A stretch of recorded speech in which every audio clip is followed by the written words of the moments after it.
52 question हम लोग देख लिए थे। अब क्या बनाना, देखो नंबर कितना है, नंबर बोलो हमारा ये कौन सा नंबर है, बोलिए 53। तो 53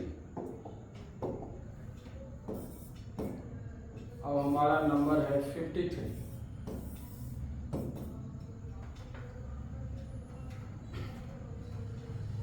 गिवन बिलो, बढ़िया से पढ़ो, given below are the two statements, one is labeled as assertion A and the other is labeled as assertion B, reason B। assertion A दिया हुआ है, actually undergoes SN2 reaction faster than, दिया हुआ है CN, primary alkyl halide है दोनों। reason iodine is a larger living better living group because of its क्या large size। तो पहले क्वेश्चन देख करके समझो क्या लिखा हुआ है, कह रहा है क्या, देखो यहाँ पे कार्बन कितना है 1 2 3 4, तो 4 कार्बन है, तो थोड़ा ध्यान देना 1 2 3 4, और इसमें क्या लगा हुआ है, पहले में फर्स्ट में क्या लगा हुआ देखो आयोडीन, ठीक है। दूसरा फिर है 1 2 3 4 1 2 3 4, और इसमें क्या लगा हुआ देखो CN। एक्चुअली कह रहा है क्या, ये SN2 ऑर्डर को फॉलो कर रहा है।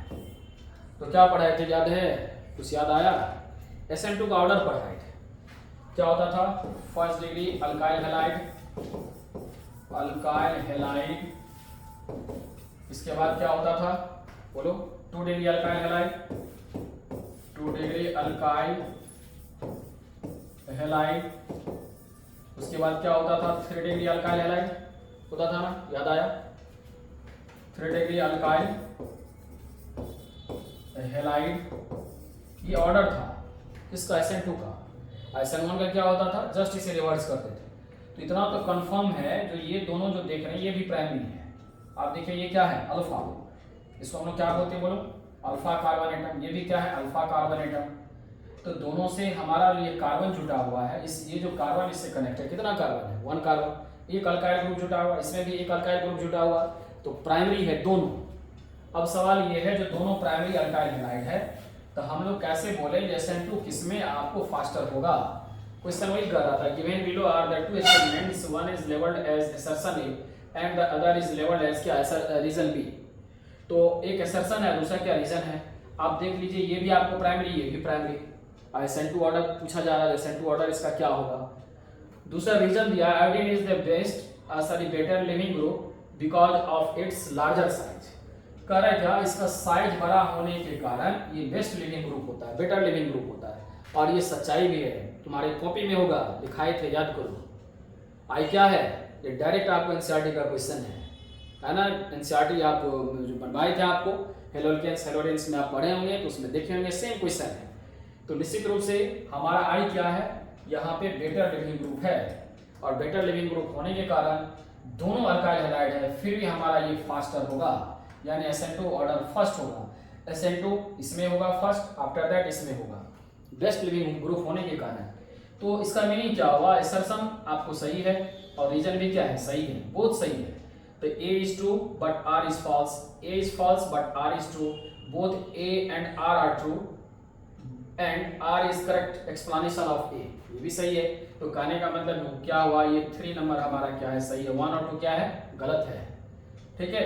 4 देखो, both A and R are true but R is not the correct explanation of it, तो 4 तो खैर होना ही नहीं है, तो नंबर 3 इसका होगा। ये सबसे आसान था, डायरेक्ट एनसीईआरटी से उठा के दिया था, एग्जांपल में था हेलोल्केन्स हेलोडिन्स में, आप देखे होंगे, याद होगा तुम लोग, या कॉपी पलट करके देख लो।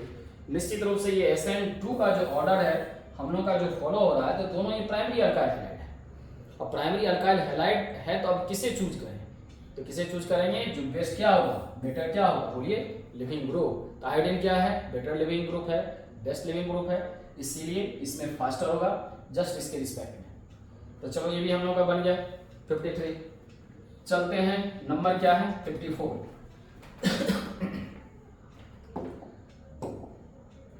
तो 54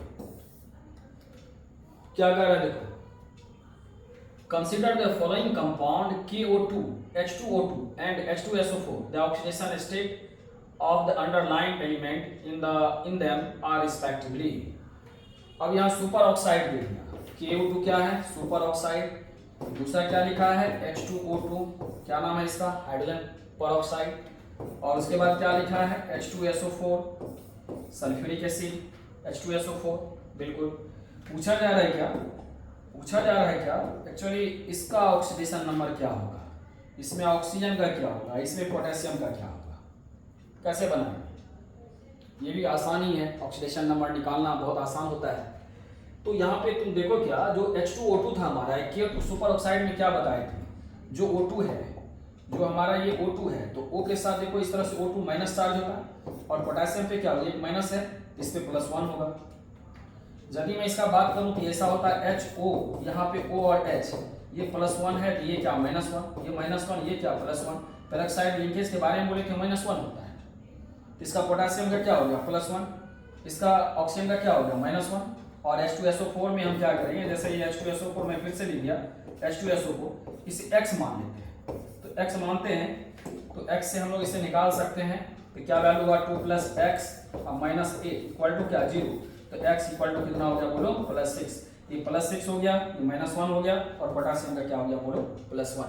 तो निश्चित रूप से देखो ऑप्शन +1 -1 +6 +1 -1 और क्या +6, इसका भी आपको क्या होगा, ये 3 नंबर होगा। क्लियर, तो समझ में आ गया होगा, ये भी क्या होगा हमारा 3 नंबर होगा। ठीक है, ऑक्सीडेशन नंबर था तो बहुत आसान था, बन भी गया होगा तुम लोगों से, मैं ये नहीं कर रहा हूँ, लेकिन मुझे सॉल्व करना है तो मैं कर दे रहा हूँ। ओके, एक बार देख लो क्लियर कट। ये primary alkyl halide, primary alkyl halide SN2 order इस तरह से प्राइमरी अल्काइल हैलाइड में फास्टर होता है, उसके बाद सेकेंडरी, उसके बाद टर्सरी में होता है, और भी ऑर्डर होता है, बट ये अभी जो पूछा है इसके अकॉर्डिंग मैं यहाँ पे लिख दिया। दोनों प्राइमरी था, लेकिन ये क्या होगा, SN2 faster best leaving group होने के कारण होगा। और इसमें तो खैर कोई बात ही नहीं, तो बहुत आसान था, X निकाल ली, H2O2 का आपको पता ही है -1, और पोटेशियम O2 है तो इसमें -1 चार्ज। क्लियर, और इस पे क्या होगा, पोटेशियम पे क्या होगा +1 चार्ज। कोई भी अल्कली मेटल जो है उस सब पे चार्ज क्या होता है, +1 होता है। तो इसीलिए ये भी निकालने में हम लोगों को कोई परेशानी नहीं है, बहुत आसानी से बन गया होगा। मैं कह रहा हूँ जो मैं आप लोगों से बना होगा, इसमें कोई शक नहीं है। एनीवे, अब आते हैं 55। प्रॉब्लम नंबर क्या देखना है बोलो, 55। तो प्रॉब्लम नंबर अब 55 को देखना है।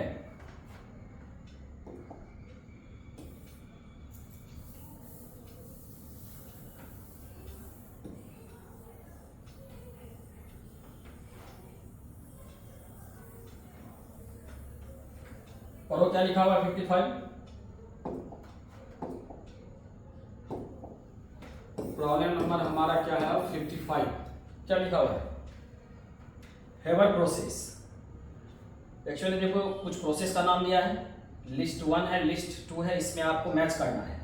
तो हेबर प्रोसेस है, वेकर ऑक्सीडेशन है, विल्किंसन कैटलिस्ट है, और जिगलर-नाटा कैटलिस्ट का नाम है।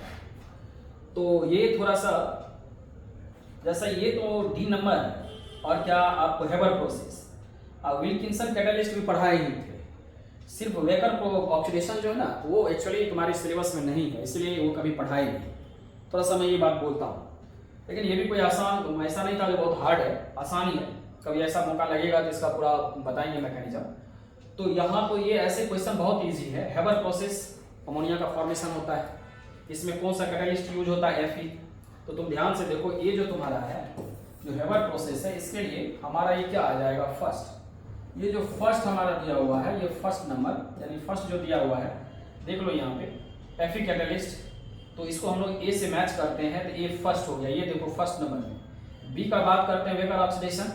तो वेकर ऑक्सीडेशन ये होता है, जैसे मान लीजिए आपको CH3 है और CH, ये क्या करता है अल्कीन को, ठीक है, अल्कीन को किसके प्रेजेंस में, तो PdCl2 या क्यूप्रस क्लोराइड प्लस करके वो भी लिया जाता है, और ये बनाता है क्या, कीटोन बनाता है CH3 या CO। देखो ये बॉन्ड कीटोन बन जाता है, ठीक है। ये क्या बन गया CH। अगर यहाँ पे आप CH3 लिए तो इस तरह से बन जाता है। तो कोई भी R के साथ मान लीजिए CH डबल बॉन्ड CH2, अगर आप इसका यूज करेंगे तो बन जाता है RCO, और क्या ये CH3। कहने का मतलब ये हो गया कीटोनिक बॉन्ड का फॉर्मेशन हो जाता है। अगर यहाँ H रखोगे तो क्या बन जाएगा, डिहाइड बन जाएगा। डिहाइड में भी कीटोनिक बॉन्ड होता है। तो ये थोड़ा सा है इसका मैकेनिज्म, ठीक ठाक मैकेनिज्म। कभी मौका लगेगा तो इसका मैकेनिज्म बताएंगे। इस सिलेबस में नहीं था लेकिन पूछा, कोई बात नहीं है।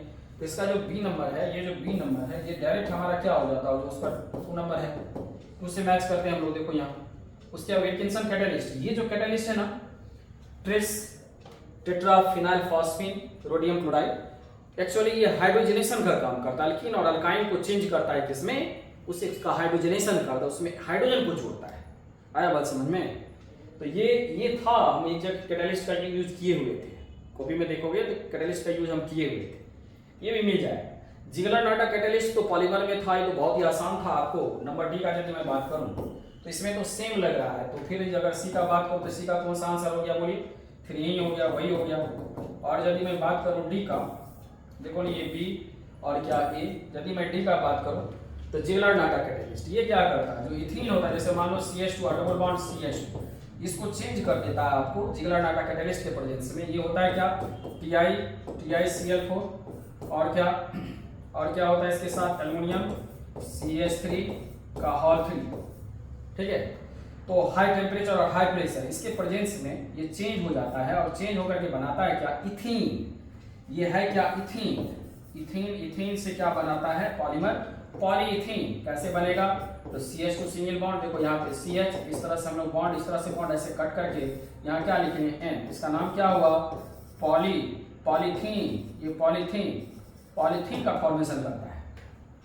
अगर यहाँ प्रोपीन ले लोगे तो पॉलीप्रोपीन बनाएगा।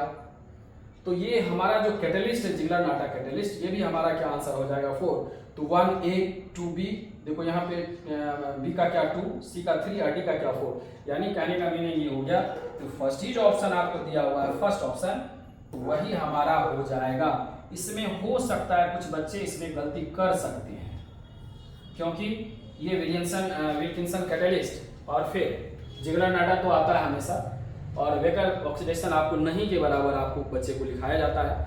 मैं एनसीईआरटी में नहीं था, तो खैर कोई बात नहीं, ऐसे पकड़ में आ जाता है। जैसे ये देखे तो देखो ना, इसका विल्किंसन का तो आ ही जा रहा है, जिगलर-नाटा का ही जा रहा है, हेबर प्रोसेस आ ही जा रहा है, तो ऑप्शन आपको मिल जाएगा। क्लियर? तो ये भी हमारा हो गया। तो थोड़ा हैट्रिक नहीं होना है, कभी कभी ऐसा रहता है, एक आध इधर उधर होता है, ये मैं नहीं कर रहा, कुछ प्रॉब्लम इधर उधर होता है। तो वेकर ऑक्सीडेशन के बारे में मैं बोल रहा हूँ, तो ये जो प्रोसेस है ना, ये कभी मौका लगेगा तो मैं आप लोगों को पढ़ाऊंगा। अच्छा, बड़ा शानदार इसका मैकेनिज्म है, मजा आ जाएगा आपको, ठीक है। कभी ऐसा मौका लगेगा आप लोगों को पढ़ाएंगे। तो क्या ये सही हुआ था? अच्छा ठीक है, मैं गलती भी हो गया था, चलो ठीक है, देख लीजिए कैसे बनाए, क्या इसमें प्रॉब्लम था। अब हम लोग देखते हैं क्या नंबर, क्या 56 देखिए।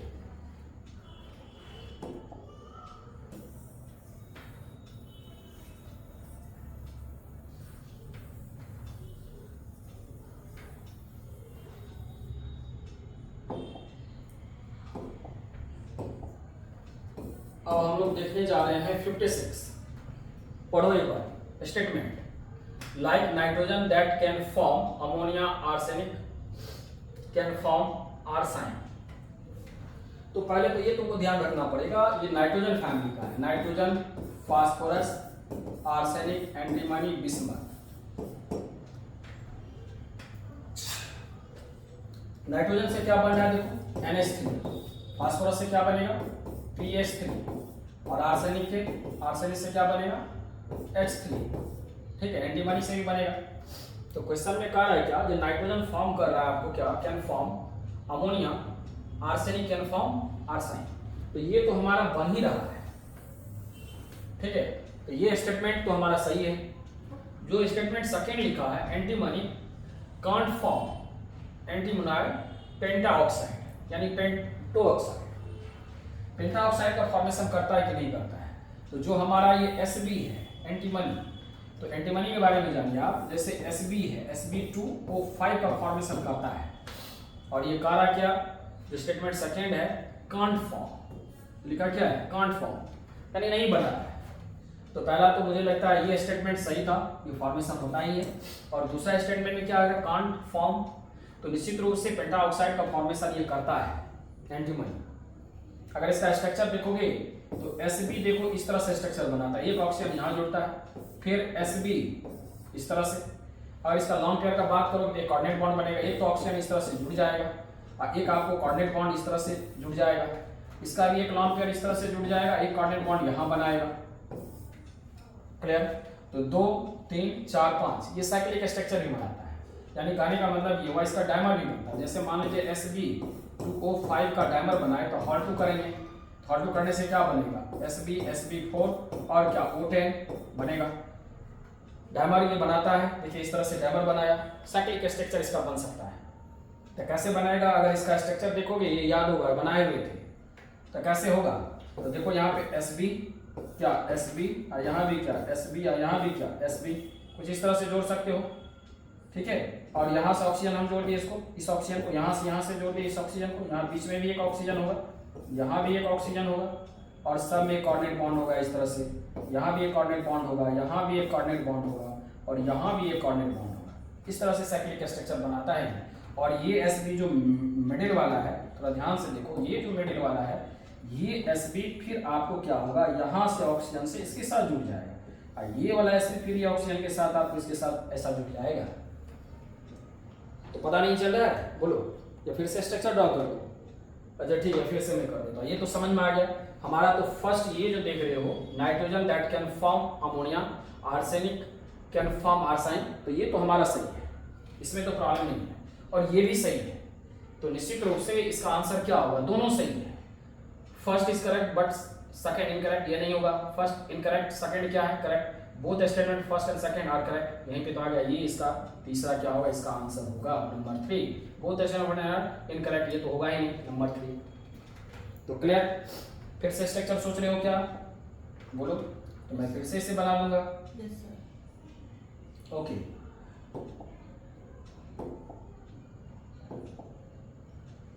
इसे देख लो।